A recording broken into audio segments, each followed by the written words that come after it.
Gente, só reiterar aqui o prazer enorme de estar com vocês aqui. A gente é muito feliz de ter esse evento como um evento marco do nosso instituto. Então, ele é um evento anual, estamos na nossa terceira edição, e cada vez mais procura, mais gente querendo vir, e a gente trazendo cada vez mais amigos do Brasil inteiro. Então, nós estamos muito felizes de estar nessa terceira edição. Obrigado, pessoal, pelo carinho, por terem vindo. E nós vamos começar nosso caso clínico agora para discussão. Olá, doutora Catiane, tudo bem? Eu me chamo Virgínia, tenho 29 anos, eu estudo Direito e eu namoro há 1 ano. Eu vim lhe procurar hoje porque eu tenho uma certa dificuldade na hora da relação sexual. Acho que tem alguma coisa de errado comigo, porque desde que eu iniciei as relações com o meu namorado há 8 meses, eu nunca tive um orgasmo. Eu basicamente não sinto nenhum prazer. Eu acho a minha vagina um pouco apertada. Eu não lubrifica, sabe? Enfim, eu sinto dor, tanto na penetração, quanto também quando bate um pouco mais profundamente, sabe? Sendo muito sincera, doutora, pra mim o sexo ele é ruim. Eu sinto, se fosse pra... Eu continuo ainda fazendo porque eu não quero perder meu namorado, eu gosto muito dele. Mas se fosse para atribuir uma nota para essa dor, definitivamente seria um 8 de 10. Quanto à minha menstruação, é normal, a minha menstruação é normal, a cólica é normal, embora eu precise, pelo menos no primeiro dia, geralmente eu preciso ficar em casa, porque a dor ela é tão intensa que não passa nem com Buscofen. Mas, por outro lado, sempre foi assim. Então, acho que tá tudo bem, é normal, já sempre foi dessa forma, então... Mas, de novo, a minha menstruação ela é normal, ela vem só de 5 dias, o fluxo é normal, eu tomo anticoncepcional, o Diane 35, por causa das espinhas e também para não engravidar, claro. E também durante a minha menstruação, eu costumo sentir tenho diarreia. O que eu acho até bom, porque geralmente eu sou constipada. E aí eu também tenho um certo aumento na frequência urinária. Sabe, é como se não conseguisse esvaziar a bexiga toda. Por outro lado, eu também não tenho perda urinária ou dor, quer dizer, além das dores que eu já mencionei. No mais, eu não tenho nenhuma outra doença, eu nunca fiz cirurgia, eu não tenho nenhuma alergia, não tenho história de doenças ginecológicas, nem câncer na família. E, no mais, eu tô sedentária e tô com sobrepeso também. E aí, gente, esse é um caso muito emblemático, né, da nossa prática clínica. E eu queria começar com o Marinaldo, falando um pouquinho de quais esses principais sintomas dessa paciente e o que a gente pode pensar de diagnóstico diferencial para ela. Bom dia, né? Bom Agradecer dia. o convite aí, Catiane. Conta aqui, Experiente Salvata, segunda vez aqui. E é um caso bem típico, né, de endometriose profunda, pensando aqui em relação à mesa, né, de endometriose vesical. 30% das pacientes têm esses sintomas de queixas urinárias, né? Ela falou dessa questão do armazenamento, né, que ela tem um pouco de urgência, e também falou de esvaziamento, que ela disse que também tem sensações de esvaziamento incompleto, né? E os outros, né, as dores nas relações, né, e todos esses outros levam a pensar em endometriose, né, profunda, né? Paciente jovem, né, que a gente está vendo cada vez mais perfil dessas pacientes, cada vez mais jovens, né? Mesmo essa semana eu peguei 2 pacientes de 28 anos de idade, né? Precisa saber mais do diagnóstico diferencial, é isso mesmo, ela é bem típico do caso, né? Ela não falou nada da questão intestinal. E agora ver algum exame físico, né, para a gente prosseguir o né? nosso investigação diagnóstica, né? E Patrick, você também que ouviu aí o nosso caso, você notou alguma especificidade em relação à sintomatologia? Existe essa especificidade, por exemplo, se ela tem um sintoma X, ela vai ter mais lesão em algum órgão ou não? Qualquer órgão acometido vai ter qualquer sintoma da endometriose. Explica para a gente um pouquinho essa correlação. Tati, primeiramente queria agradecer pelo convite mais uma vez de estar com vocês, dessa vez virtual, mas prometo que ano que vem estarei aí presencialmente com vocês. Sempre um prazer enorme poder discutir, compartilhar conhecimentos, aprender muito nessas discussões e, lógico, os momentos de confraternização também são fundamentais, são muito gostosos. Bom, eu acho que é interessante a gente falar aqui essas queixas que ela trouxe do ponto de vista urinário não necessariamente significam que ela tem um comprometimento vesical, né? Apesar da mesa, enfim, a gente já leva a gente a raciocinar que vai para isso, mas, por exemplo, se a gente tiver uma endometriose retrocervical, perto de ligamento útero-saco, perto de plexo hipogástrico inferior, a gente poderia ter esses sintomas urinários também. Então, existe uma inespecificidade desses sintomas a princípio, pensando em endometriose propriamente dito. E com relação à parte sexual, a queixa dela é muito mais a falta de prazer, a falta de lubrificação, e por isso não é nem tanto pelo que eu vou ouvir do relato a questão de dor propriamente dita.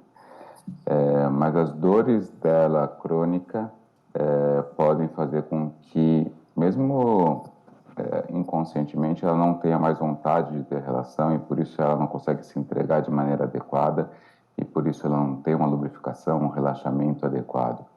Então, não necessariamente também poderia ser endometriose, essas queixas sexuais. Então, por isso que é importante a gente estar bem aberto, com raciocínio bem aberto para a gente ouvir tudo, examinar a paciente, que acho que deve vir os próximos vídeos aí, para que a gente consiga ter um raciocínio mais completo. E é engraçado porque quando ela vai falando, ela fala dessa alteração de orgasmo, de desejo, de lubrificação, mas ela pontua também uma dor, né, específica ali, um EVA 8 de 10, também atrapalhando essa relação. Mas ela correlaciona também alguns sintomas menstruais. Ela fala da diarreia, que para ela foi ótimo porque ela tem constipação. Ela fala da dor, das alterações funcionais urinárias associadas, essa cólica, essa dismenorreia, aí, que também atrapalha o dia dela, apesar de que ela acha normal. E essa normalidade a gente ouve muito dentro do consultório, né? E eu queria perguntar aqui para o Cadu, né, para o Carlos Eduardo, se esses sintomas intestinais, eles têm realmente essa correlação e qual é a correlação dos órgãos acometidos, de compartimento anterior e posterior. Você vê essa correlação importante? Então, se eu tenho um nódulo de bexiga, provavelmente eu vou ter outros nódulos em outros compartimentos, ou geralmente é uma coisa mais compartimentalizada? Bem, bom dia a todos. Também queria agradecer, Catiane, Andresa, Sara, pelo convite. É um prazer estar aqui compartilhando um pouquinho de conhecimento com vocês nessa mesa aqui tão seleta. Assim como o Patrick falou, a questão da alteração intestinal não necessariamente significa que aquela paciente vai ter uma doença acometendo a serose, a muscular ali do compartimento posterior, né, do intestino especificamente. Aquela doença retrocervical, a doença central do compartimento posterior que a gente chama, ela pode causar esse sintoma irritativo intestinal, que é a que se chama de diarreia, que não necessariamente é a fezes, a diminuição da consistência das fezes, mas até um aumento de frequência, que provavelmente é o que alivia a paciente nesse caso, né? Então, não necessariamente há um acometimento intestinal documentado pré-operatoriamente ou mesmo intraoperatoriamente devido a esse sintoma. E a gente vê, sim, na prática clínica, uma frequência elevada daquela paciente que tem a doença central, a doença retocervical acometendo o reto sigmoide, também com a doença ou superficial peritoneal sobre a bexiga, ou mesmo um nódulo invadindo a bexiga, e até mesmo às vezes o ureter. Então, é uma correlação muito importante e eu queria ressaltar também, já talvez adiantando um pouco, a questão de que muitas vezes você vê esse quadro mais irritativo de disquesia e de diarreia naquela paciente que não tem um nódulo tão grande. Muitas vezes a paciente que deixa a doença crescer até chegar a um ponto de ter um nódulo maior que já requer uma ressecção mais radical, sendo uma paciente assintomática do ponto de vista intestinal. E falando um pouquinho sobre essas alterações, tanto intestinais como de função, né? Nós vimos aqui que ela tem uma alteração funcional, tanto de intestino quanto bexiga. Eu queria ouvir um pouquinho da Mene, se nesse momento a gente já pode intervir, muito antes da gente pedir, por exemplo, um exame de imagem, se a gente já deve intervir com algum tratamento adjuvante ali. Bom dia a todos. Obrigada mais uma vez pelo convite, Catiane, Sara, Andresa. É muito bom partilhar dos casos clínicos, né, um pouquinho da fisioterapia e ouvir também, aprender com os nossos colegas aqui profissionais tão brilhantes. É um caso bem completinho, né? Tem disfunção sexual, parte urinária, intestinal, bem típico do nosso dia a dia. Em relação, né, vamos por objetivos, né, a fisioterapia de início, com uma boa anamnese, uma boa avaliação, a gente perceber nessa parte, principalmente sexual, muitas delas muito jovens, não têm conhecimento da própria região anatômica, né, do que seria realmente o ato sexual e evita. Então, a princípio, essa visão mais holística de assoalho pélvico, de função sexual explicativa, para já ir compreendendo, entendendo e sedimentando o problema dela. Porque tudo isso, né, esse entendimento do seu problema atual, vai refletir organicamente. Sim. Né? Antes de eu chegar no assoalho pélvico, que eu pode ser que seja um tônus mais aumentado, que esteja contribuindo aí para uma constipação, para uma frequência urinária devido a um assoalho pélvico mais tenso, eu preciso explicar para essa paciente o que é né, o funcionamento normal, para então ela compreender um pouco dessa anatomia, dessas questões sexuais, né, que podem já acalmá-la, né, e ela se conhecer. Então, a partir do momento que ela se conhece, entende da situação, eu vou começar minha avaliação. Mas,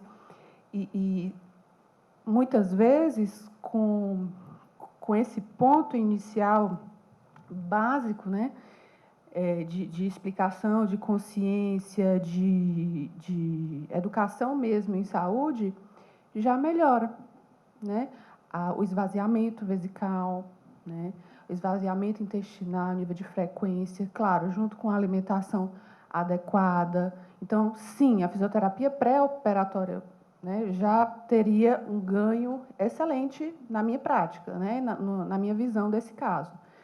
E mais na frente, sim, uma avaliação, né, mais detalhada desse assoalho pélvico, de abdômen, de outros grupos musculares que fazem parte do complexo da pelve, né, e da paciente inteira. Exato. Né? Então, eu iria mais nesse sentido, atuando previamente uma cirurgia, sim. Ela teria ganhos, né, de consciência, tanto anatomicamente local, como também corporal. Sim. Já beneficiando a parte urinária e intestinal. Associada, com certeza. E aí essa paciente foi examinada, né? Eu examinei essa paciente e ela tinha mesmo uma hipertonia da musculatura do assoalho pélvico e vários trigger points associados, né? Tanto em musculatura mais superficial quanto em mais profunda, isquio coxígeo, principalmente do lado esquerdo.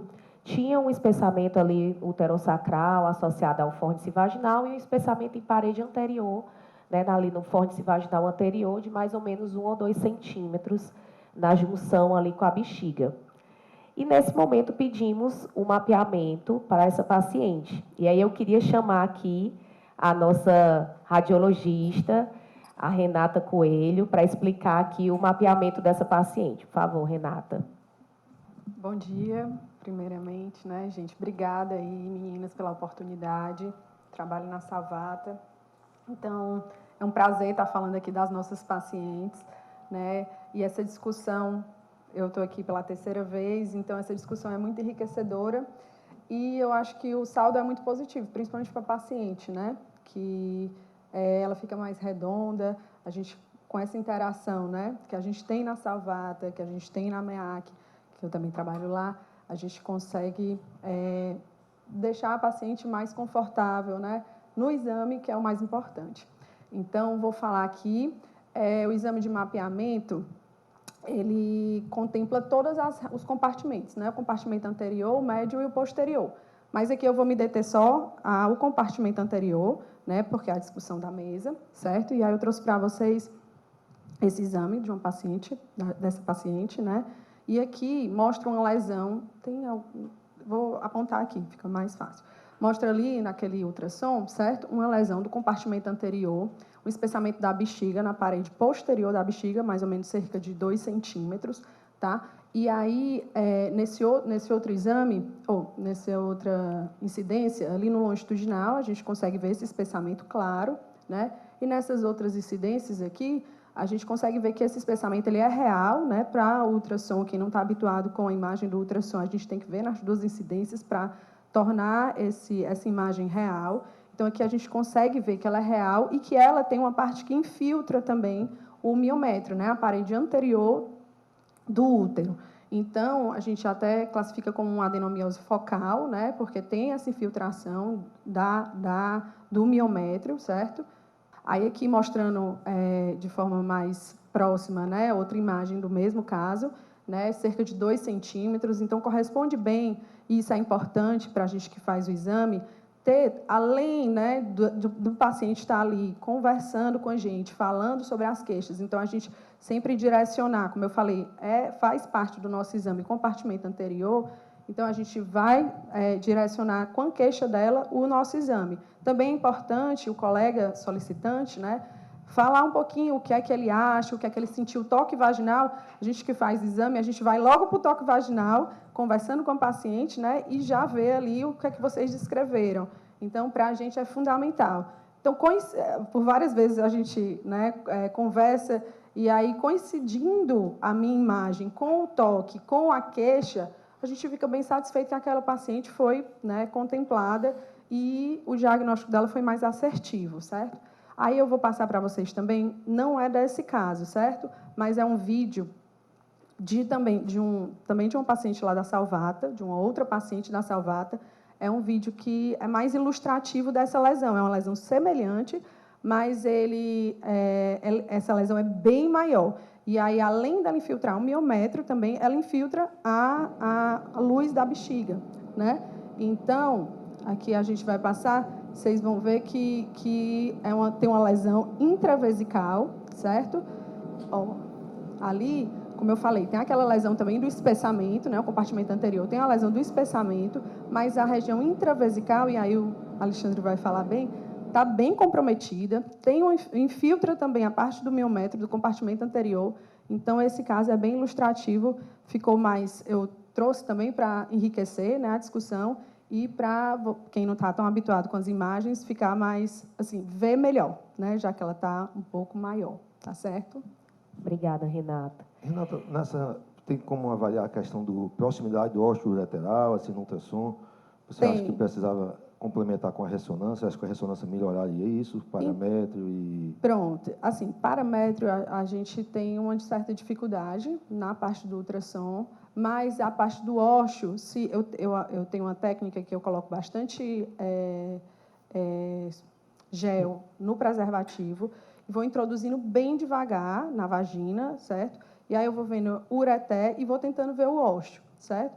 E aí a gente consegue, dependendo da lesão também, a gente consegue, sim, às vezes, ver essa região.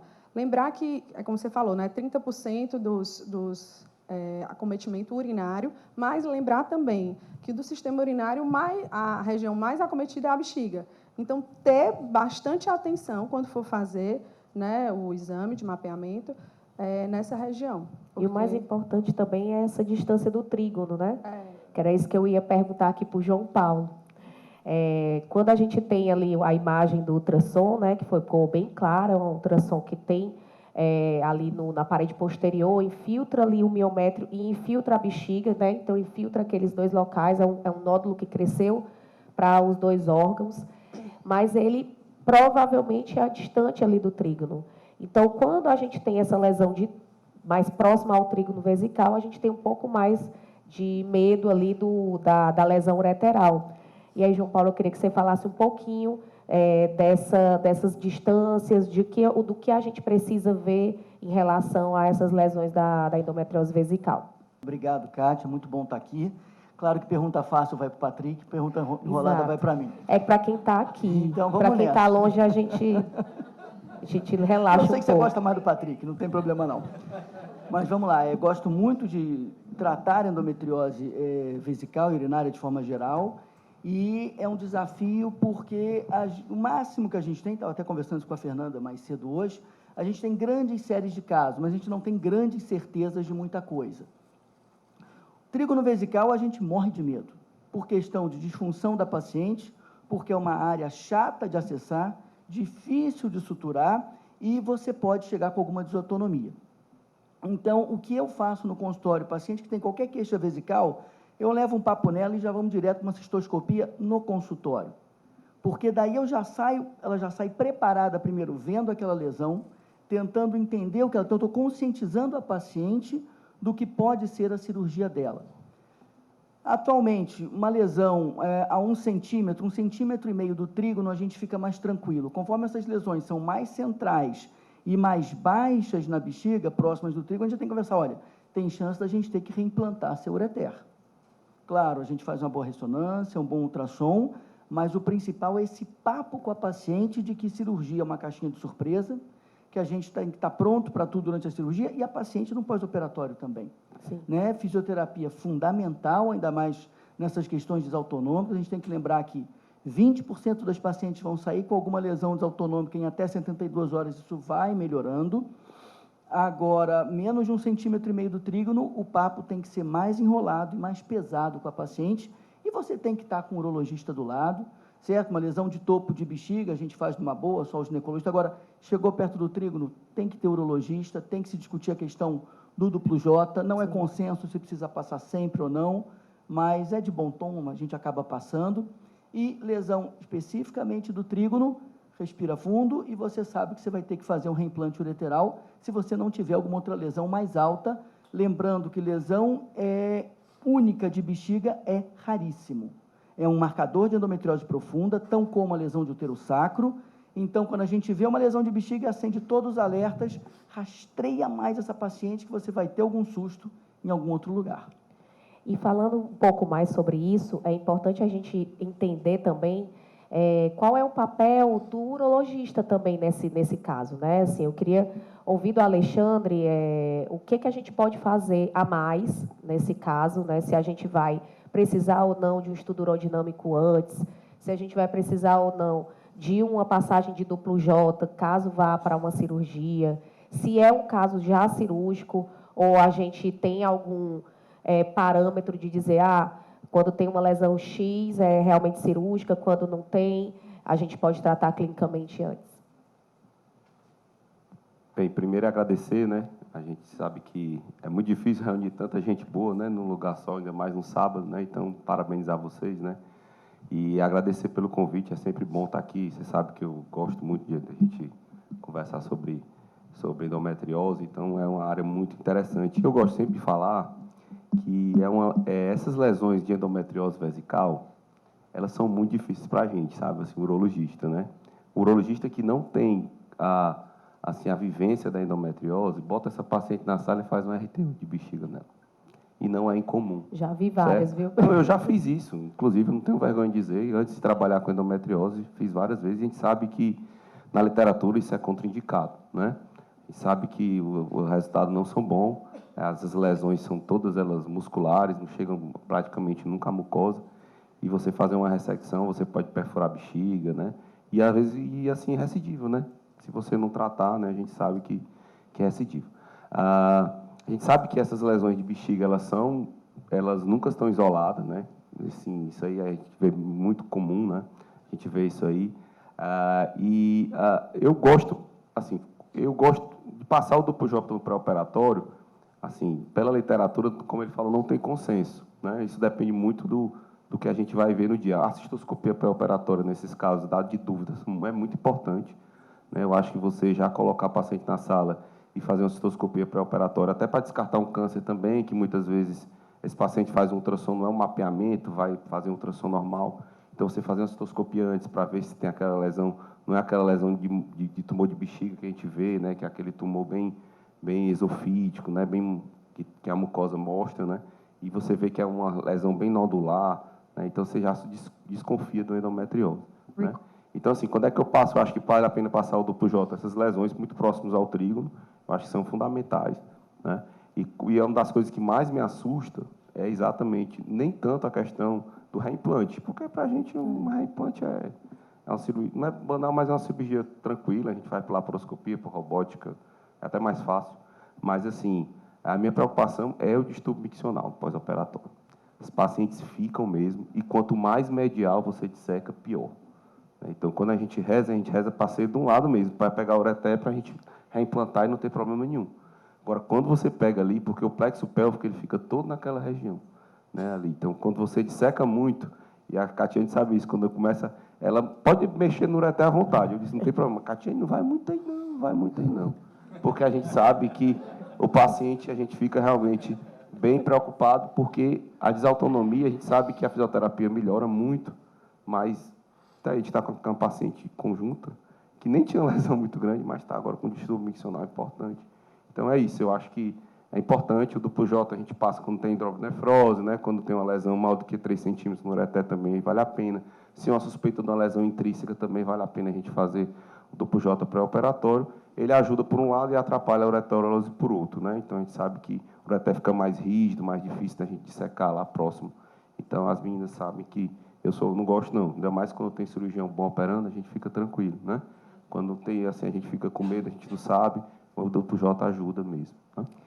E aí ela voltou, né, para mostrar o exame. Também tinham lesões em compartimento posterior. A Renata mostrou mais o anterior, mas ela tinha uma lesão ali próxima à parede do reto, mais ou menos 1 centímetro.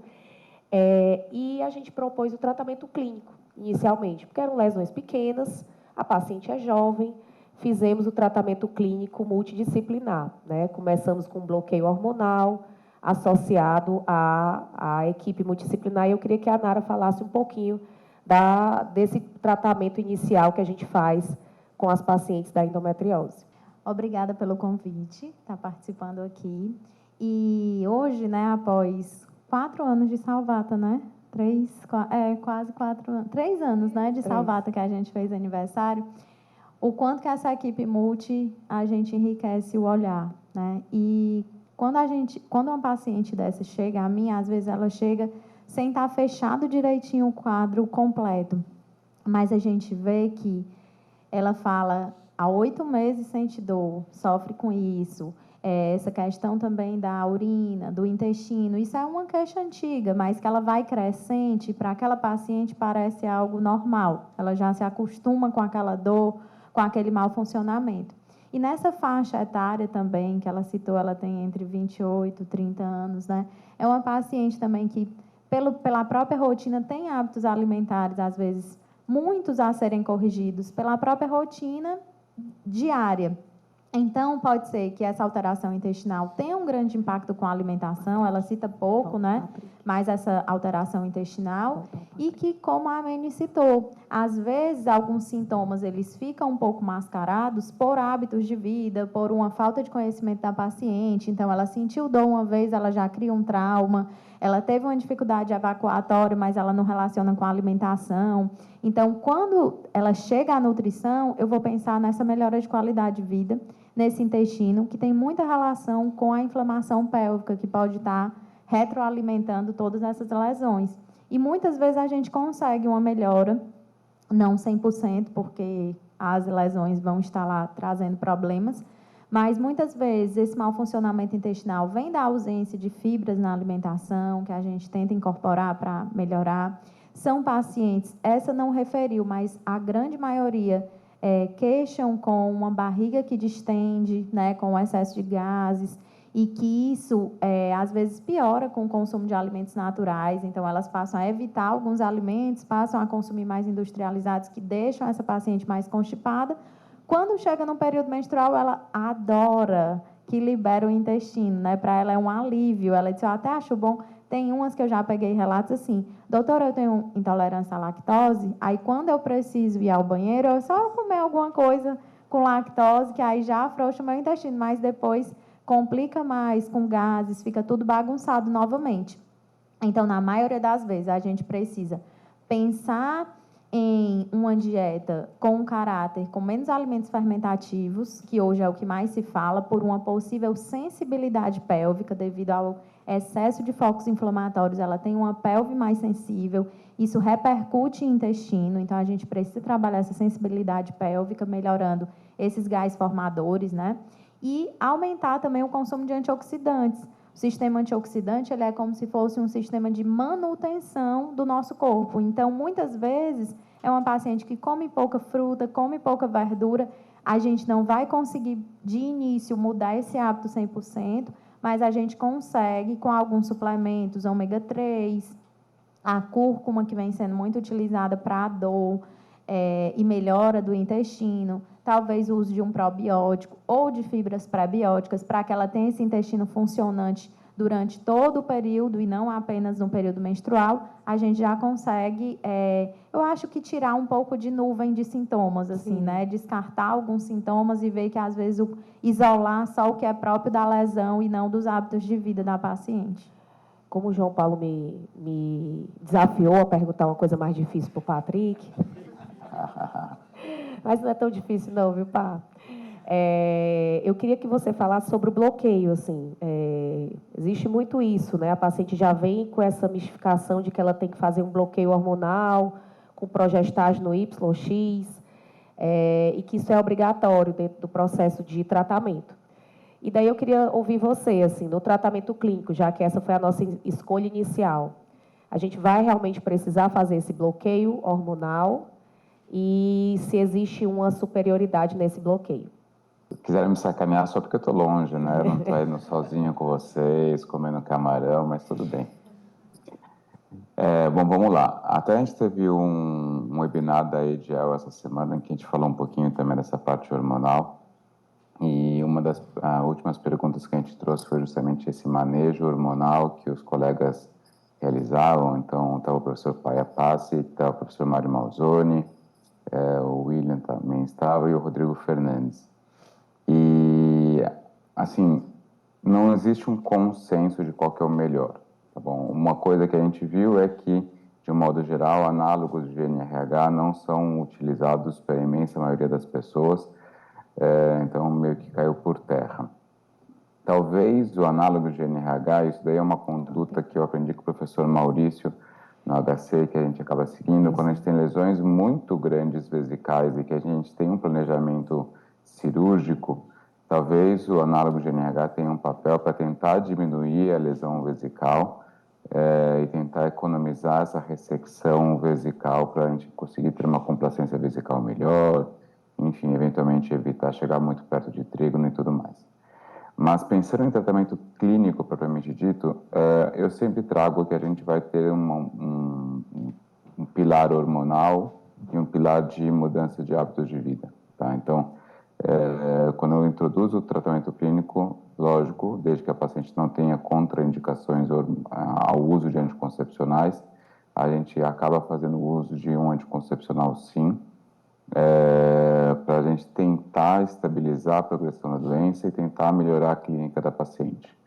Mas é sempre importante a gente falar, e muito eu aprendi com a Nara eu conheci há 3 anos, aí no Salvata, e aprendi muito com ela desde então, e todo o pessoal da equipe aí, eu falei da Nara porque é ela justamente que eu estou vendo nesse momento aqui. mas ela sabe que a gente tem muita estima por ela, muito carinho, a gente aprende muito com ela. A gente sabe que o tratamento clínico não é somente o tratamento ginecológico hormonal, né? Então, fazer o tratamento clínico sem a gente entrar com o tratamento, mudanças de hábitos alimentares, mudança de hábitos de sono, de manejo de estresse, de atividade física, isso não é um tratamento clínico, né? É simplesmente a prescrição de uma pílula anticoncepcional. Então, a gente tem que pensar nesse tratamento clínico completo, em que a gente vai, sim, introduzir um método hormonal, preferencialmente para essa mulher, mas aliado a todos esses outros pilares tão importantes quanto o tratamento hormonal. E aí ela voltou para o consultório, depois de uns 3 a 6 meses aí de tratamento clínico, onde ela foi na AMENE, na NARA, fez todo um tratamento também multidisciplinar, mas não melhorou. Então, ela mantém um padrão de dor na relação, ela mantém um padrão de dor mesmo sem menstruar. E aí, a gente indicou a cirurgia dela. A primeira preocupação dela foi que ela leu que se ela fosse fazer a cirurgia, ela ia diminuir logo os folículos dela, que ela não ia engravidar. E aí eu queria que o Fábio falasse um pouco sobre existe alguma indicação de preservação, se tem algum tipo de lesão que a gente tem que indicar uma congelação pré da cirurgia, ou se toda a cirurgia da endometriose vai ter algum acometimento ali de folículos. Bom dia a todos. Inicialmente, obrigado, Catiana, Sara, Andreisa, pelo convite. Estou muito honrado de estar aqui. Parabéns, assim, pelo trabalho de vocês, pela ciência, o ensino, que vocês são muito fortes nisso aí, e parabéns pelo evento, tá? Muito obrigado. Bom, então, essa paciente, né, pela história dela, ela tem 29 anos, ela está namorando há 1 ano, não referiu desejo de engravidar no momento, está usando anticoncepcional, né? Eu achei até bom, porque aí, se ela liberar para engravidar, você vai me chamar também para o evento, né? Ano que vem. Então, já tá garantido aí o retorno, né? Ela está com medo aqui. Então, bom, quer dizer, é um tipo de paciente que a gente sempre tem que ter um alerta, né? Lógico, a paciente não está tentando engravidar, não é uma paciente que tem que ir obrigatoriamente para o especialista em reprodução humana, não vejo o porquê inicialmente, mas tem que levantar aquele alerta, tanto no ginecologista geral como no colega que trabalha, nas equipes que trabalham com endometriose, exatamente em relação à fertilidade futura dessa paciente. Inequivocamente, a endometriose é uma doença que acelera a perda de reserva ovariana, acelera a apoptose de folículos, então essas pacientes têm realmente uma aceleração da sua perda de reserva ovariana. E é importante, eu não sou assim, o doido do AMH, porque hoje em dia a gente vê pedido de antimileriano para toda paciente ginecológica, eu sou contra isso, até porque às vezes até assusta a paciente, uma paciente jovem, mesmo que tenha uma AMH baixa, ela vai ter uma chance de gravidez natural igual a uma paciente que tem AMH alto, tá? Então, eu não sou o doido do AMH que peço para toda paciente, inclusive trabalhando na área, eu não peço para toda paciente. Então, não acho que o ginecologista geral também deva pedir. Mas essas pacientes com endometriose, eu acho que é um quadro que você tem que olhar com cuidado, porque essa paciente ela precisa de uma avaliação de reserva ovariana. Eu creio, lógico, como foi avaliada na Salvata, que é uma clínica que tem muita expertise em endometriose, foi feita essa avaliação para ela, apesar de vocês não terem referido como dos exames iniciais, né? Ou pela contagem ultrassonográfica dos folículos, que é muito simples, pode ser feito pela colega na hora que está fazendo até o mapeamento, ou pelo antimileriano, né? Nas que tem lesão ovariana, a gente fica mais preocupada. Quando tem endometrioma, a gente se preocupa mais, principalmente se for bilateral. Esses são os casos que eu diria assim, é quase um consenso hoje em dia, se a paciente tiver endometrioma bilateral e houver indicação cirúrgica, Catiane, se ela não quer engravidar naquele momento, a gente pensar com muito cuidado na preservação de fertilidade, pelo congelamento de óvulos. E realmente é uma técnica que avançou muito nos últimos anos, com o advento da vitrificação, que preserva muito bem a qualidade ovocitária. Então, a gente tem como oferecer para essa paciente a possibilidade dela congelar óvulos e, se futuramente ela tiver uma perda acelerada de reserva ovariana, quando ela quiser engravidar, se necessário, ela utilizar esses óvulos que ela congelou. Sempre como uma reserva, não que obrigatoriamente ela vá precisar, porque se ela for precisar dos ovos futuramente, ela tem que fazer uma fertilização in vitro, né? Se ela for precisar dos ovos congelados. Mas, lógico que depois que ela fizer o tratamento clínico ou cirúrgico, se for indicado, e for tentar engravidar, ela pode tentar engravidar naturalmente, e a maioria das pacientes, dependendo do quadro, vai conseguir, desde que aqueles outros parâmetros clínicos de fertilidade estejam estejam assegurados, como a patência tubária, trompa em boa condição. Lógico que a trompa de um paciente com endometriose nunca vai funcionar 100% igual de uma que não tenha, mas se ela tiver uma patência tubária e o sêmen do parceiro for normal, dá para ela tentar engravidar. Lógico que aí a gente vai conversar de acordo com a idade da paciente, na hora que ela for tentar engravidar, de acordo com a reserva ovariana dela, de acordo com o tempo que ela estiver tentando. E a sintomatologia, que é uma coisa que às vezes também atrapalha muito a tentativa de gravidez natural nessa paciente, tudo isso tem que ser considerado em conjunto, né? Por isso que é fundamental, como em toda a medicina, mas principalmente nesses casos da paciente com endometriose e com infertilidade, a personalização do tratamento. Cada caso é um caso, cada casal é um caso, e a gente tem que, separadamente, já conversar nisso aí. E é uma paciente também que eu vejo com muita positividade, essa abordagem multidisciplinar que hoje a gente faz na fertilidade, que a gente sabe também que a infertilidade tem um caráter inflamatório.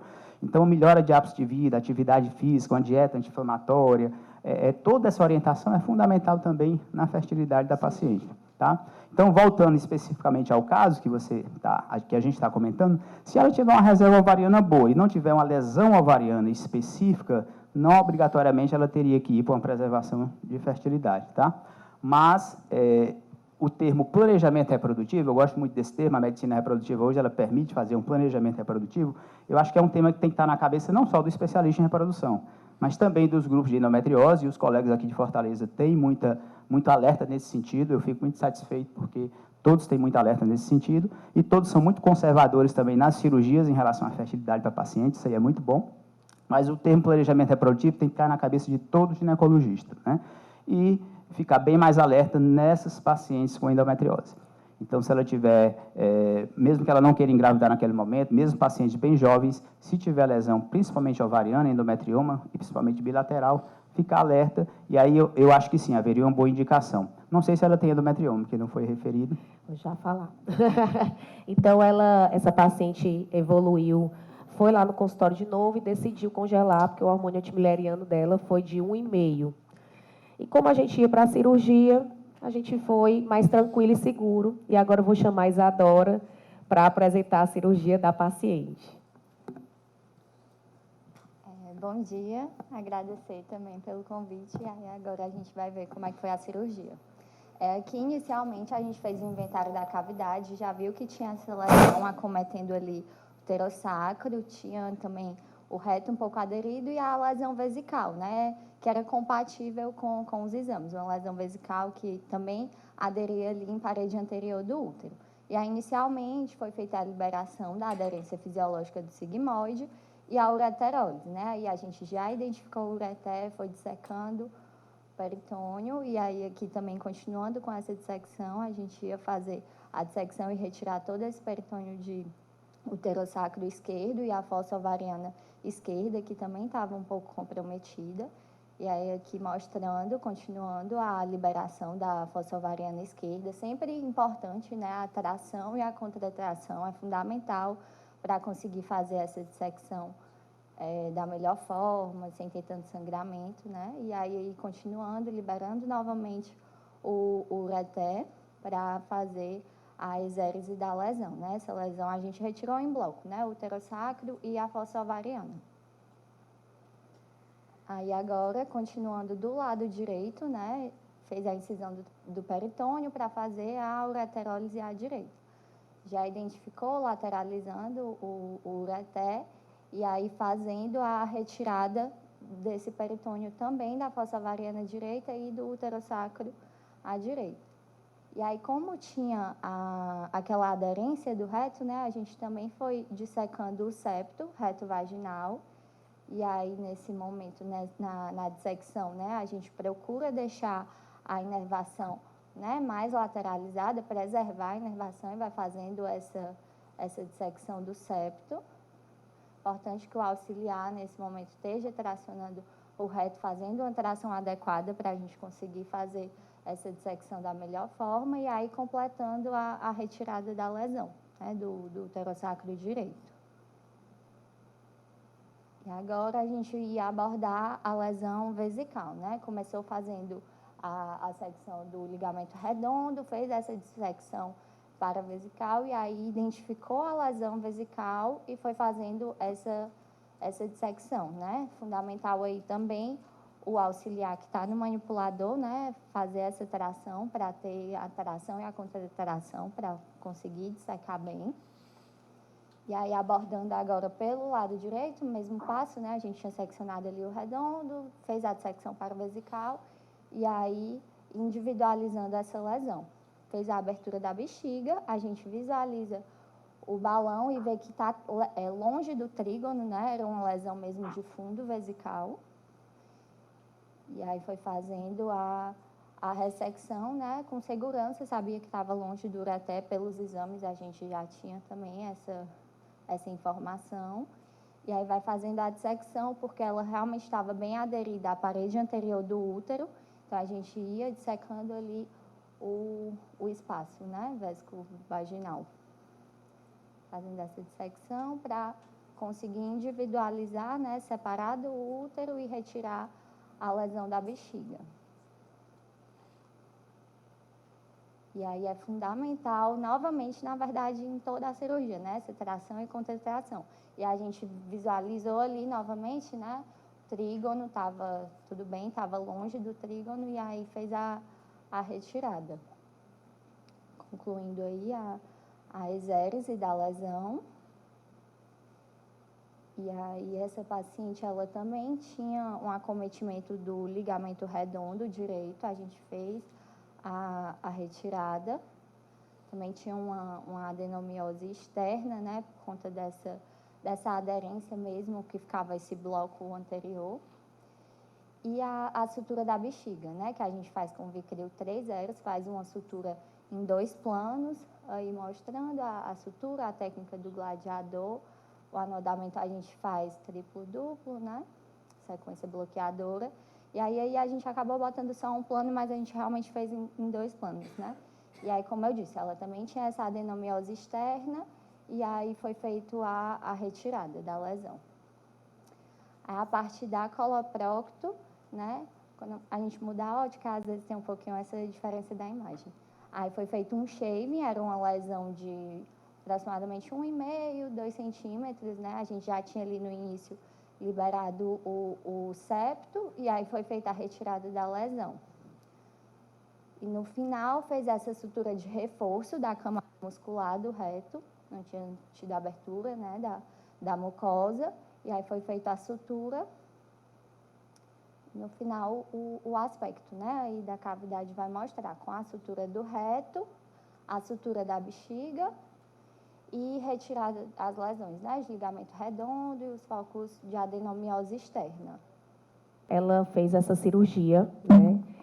E aí eu queria perguntar aqui para o Marinaldo, o que de estratégia a gente pode lançar para evitar essas lesões, por exemplo, de plexo sacral ali próximo ao uterossacro, e também quando a gente vai para a dissecção ali da bexiga, né, principalmente nessa parte medial. No compartimento posterior, né, a gente sempre tem que identificar os nervos hipogástricos, né? Então, a gente começa sempre com a dissecção do ureter, centralizando a doença. Depois da lesão do ureter, a gente vai abrir o espaço pararetal e, com isso, identificar os ligamentos do sacro. Com a identificação do ligamento do sacro, a gente sempre visualiza, né, os nervos hipogástricos. E, com isso, diminui muito a questão de lesões de nervos hipogástricos e, com isso, diminui muito essa questão de retenção urinária no pós-operatório, né? A questão da bexiga, a gente pode falar da mesma maneira, a gente tem que centralizar a doença, né? Então, a gente vê que o ligamento redondo, né, é um dos marcadores até de doença de bexiga, né? Eles ficam bem retraídos na parede anterior e, com isso, faz a adenomiose externa, né? Que é muito importante, né? Retirar a adenomiose externa, que é um dos fatores de recidiva da doença, né? Então, se você tirar toda a doença da bexiga e manter a adenomiose externa, é um dos fatores que levam a retornar a doença, né? Então, foi feita aí, de uma cirurgia belíssima, foi feita toda a centralização da doença, né? Você centralizar toda a doença, abrir no espaço paravesical, que é uma das coisas de segurança que a gente faz, né? Abre o espaço paravesical, centralizando a doença. Depois você vai abrindo e ali não estava tão próximo dos ossos, né, ureterais. Quando está a passagem do duplo J é muito, muito importante para você não vir a lesar o ureter, né? E outra maneira também que eu faço é que na questão da sutura da bexiga, quando está muito próximo dos ossos lateral, eu tento fechar na verticalização, né, sagital, para tentar sempre fechando, visualizando os ureteres bilaterais, né? E, Cadu, tem alguma diferença assim entre shaving e circular numa paciente com lesão de 1 ou 2 centímetros? Na minha opinião, total diferença. Assim, a gente, na medida que foi sistematizando, né, como o Marinaldo falou, a gente foi sistematizando o procedimento, a gente foi percebendo ali no pós-operatório que quanto mais radical a gente for, maior a chance da paciente ter alguma disfunção, não só vesical, como também intestinal, aí no pós-operatório. Então, a regra atual a gente vai preparado para a maior cirurgia possível e se esforça ao máximo para fazer a menor cirurgia possível. Então, a gente tinha, talvez uns 10 anos atrás, aí, uma taxa de 50% a 60% de ressecção segmentar, isso daí caiu para 30% hoje, né? Então, a gente faz o shave um pouco mais radical. A questão do circular também tem um sangramento, que é chato, é desagradável. A gente sabe que, na maioria das vezes, não precisa de nenhuma intervenção, mas assusta a paciente, assusta a enfermagem, assusta a equipe que não tem experiência. Então, sempre a gente tenta fazer, né, uma ressecção um pouco menor. E aí, a gente precisa lembrar também da questão de quanto menos você resseca, menos você tem tem risco de lesar nervo ali. Então, preservar ali a fáscia mesorretal, né, logo abaixo da fáscia mesorretal, no espaço pararretal medial. E também aquele limite da veia uterina profunda, né, pensando ali no plexus splanchnium, isso daí é fundamental quando você está dissecando. E se você vai fazer uma cirurgia mais radical, você vai abordar esses espaços e vai ter mais chance de lesão. Então, sempre tentar fazer uma cirurgia menor. Patrick, você conseguiu assistir a cirurgia?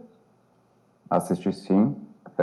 Eu acho que isso que foi falado logo no início é muito interessante, que a sistematização, né? Então, a gente vê equipes de diferentes locais operando de maneira muito semelhante. Eu acho isso muito legal, né? Desde que todo mundo começou a fazer dessa forma, em que a gente vai centralizando a doença, a gente vai preservando estruturas, isso é fundamental. Então, a gente vê você operando parecido com o William, parecido conosco aqui em São Paulo, então, acho muito legal isso. Eu concordo plenamente, assim, com o que foi falado agora, a gente tem que ir preparado para a maior cirurgia, mas se esforçar para fazer a menor cirurgia, sempre.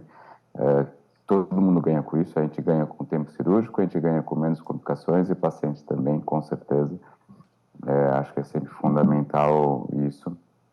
E bexiga, eu estou com uma tendência hoje diferente de vocês, de fechar com o Vicryl, mas isso também não faz diferença, os urologistas estão aqui para falar isso com muito mais propriedade do que nós, mas eu estou com uma tendência de usar monofilamentar ultimamente, ao invés de usar Vicryl.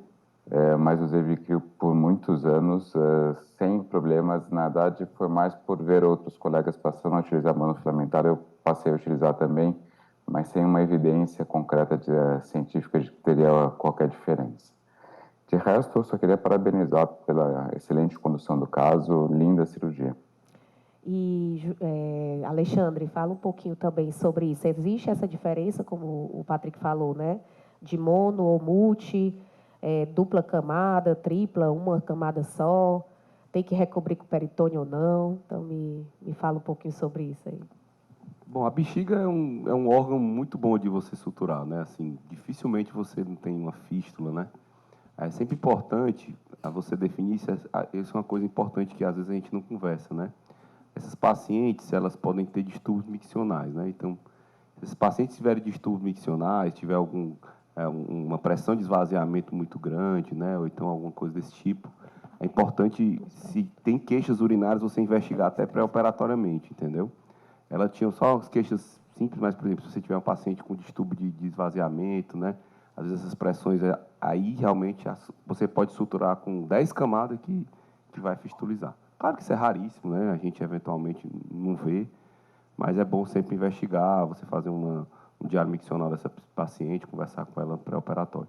O fato de você usar monofilamentar, unifilamentar, isso não faz tanta importância. O mais importante é você drenar essa bexiga, né?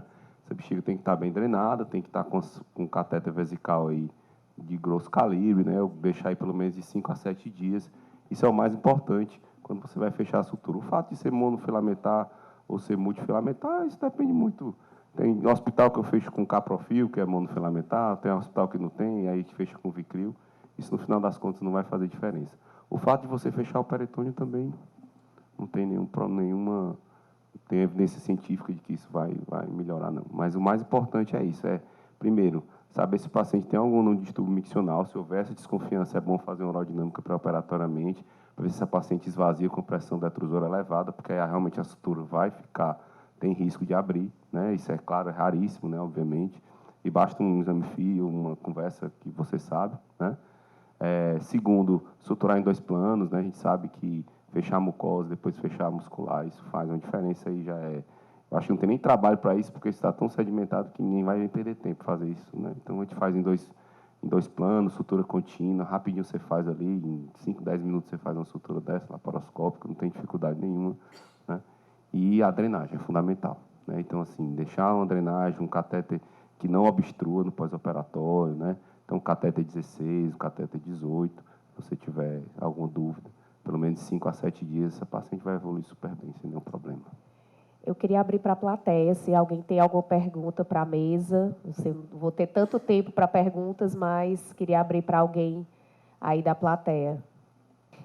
Só uma dúvida em relação ao tratamento clínico, né? Porque eu estava até discutindo aqui com a colega que, por exemplo, no UpToDate ele coloca que você pode estar fazendo o contraceptivo ali combinado, ciclando, né? Não necessariamente fazendo de forma contínua. E em relação ao progestágeno, se existe uma superioridade em relação a algum, de fato, assim, com alguma evidência científica. Os maiores estudos mostram que você tem alguma superioridade das moléculas de progesterona mais novas que tem um efeito anti-inflamatório um pouco maior. Mas eu vou te responder o que o professor Chapron me falou há 15 anos atrás, quando apareceram essas novas moléculas de progesterona. Ele chegou e falou, meu filho, isso existe há 30 anos na Europa e a gente continua operando. Então, o que você acha? Então, aquele jeito grosseiro, mas foi muito claro. Tipo, melhora, é um pouco melhor, sim. Agora, a gente tem que lembrar o outro lado. 30% das pacientes que estão usando as moléculas mais modernas de progesterona têm spotting. Há as que levam isso numa boa e tem outras que ficam extremamente incomodadas. Você é obrigado a trocar a pílula. Eu tenho que colocar para ela, olha, não fica chateada de você não usar a pílula que o mercado está dizendo que é tão boa assim. O que importa é suspender a sua menstruação. Certo? Então, existe ficasse um pouco melhor? Sim. Agora, a gente tem os outros parefeitos. Pode ter uma redução de libido, pode ter um pouco mais de secura vaginal, e não é à toa que a gente tem mais de 70 pílulas diferentes no mercado, para a gente tentar enquadrar, encaixar naquela paciente que molécula vai funcionar melhor. E, lamentavelmente, isso é erro e acerto. Então, são 3 meses, 6 meses, 9 meses tentando adequar aquela paciente à sua terapia hormonal.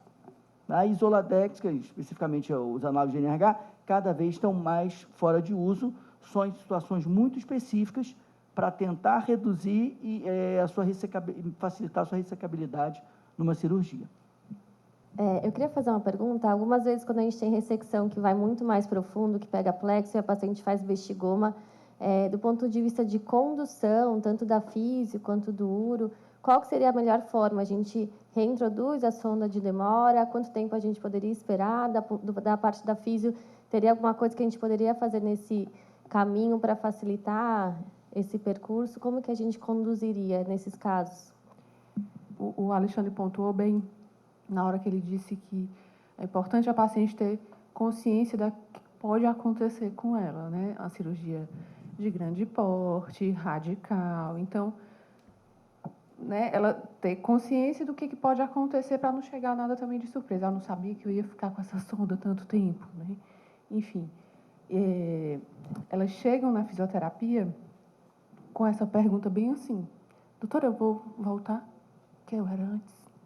Vou fazer xixi de novo quando chega ou com a sonda de demora, ou com cateterismo intermitente limpo?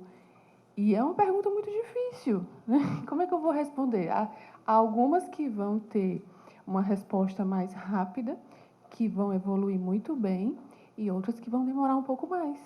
E outras que vão ficar com cateterismo intermitente por, né, algum tempo, um período, né? A gente pode até espaçar, melhorar a qualidade de vida, mas a físio, sim, melhora no quadro geral. A gente costuma dar esse entendimento, baixar um pouco as emoções, elas chegam com os nervos à flor da pele, realmente com medo desse cateterismo, e não é bem assim para ter medo, né? A gente quer não deixar essa bexiga encher demais, controlar o enchimento dessa bexiga, controlar líquidos que são ingeridos no geral, água, o que ela tem de costume, né? Isso a gente costuma fazer com diário miccional bem detalhado.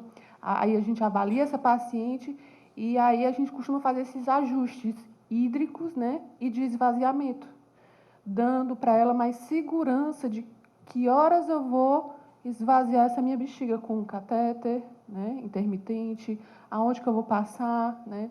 O pessoal da enfermagem faz um trabalho muito brilhante com essa parte de introdução, né? de sonda e tudo.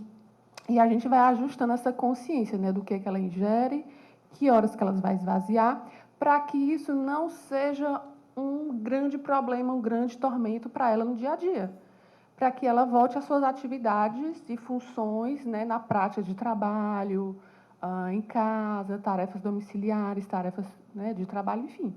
Para que ela volte o mais rápido possível, que isso não fique um peso, sabe?